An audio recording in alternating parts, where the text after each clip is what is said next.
Well, howdy there, Internet people. It's Bo again. So, today we're going to talk about the NRF, that is the NATO Response Force, and the coverage of it being activated.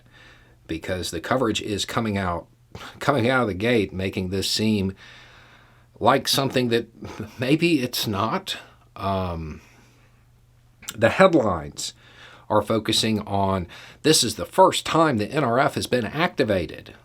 And that's a true enough statement. However, that statement leads to people on social media turning it into that means that by default, the situation in Ukraine is more volatile or more of a threat to NATO than the Berlin airlift or the Cuban Missile Crisis because the NRF wasn't activated then.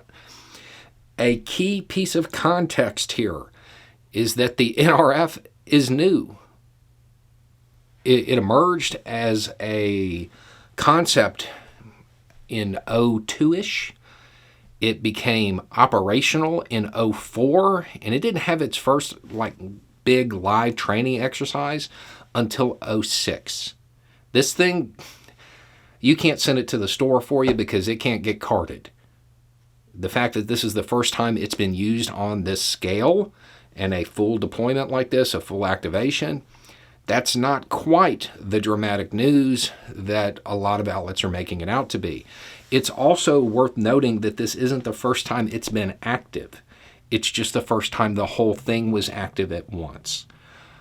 I want to say the NRF helped secure elections during the recent unpleasantness in the Middle East, helped secure the Olympic Games. I want to say it's helped with hurricane relief and relief efforts in Pakistan after an earthquake. It isn't quite as dramatic as it's being made out to be, this activation. It is also worth noting that this is being activated to bolster countries that are along the line. It's defensive. They're not moving them into Ukraine.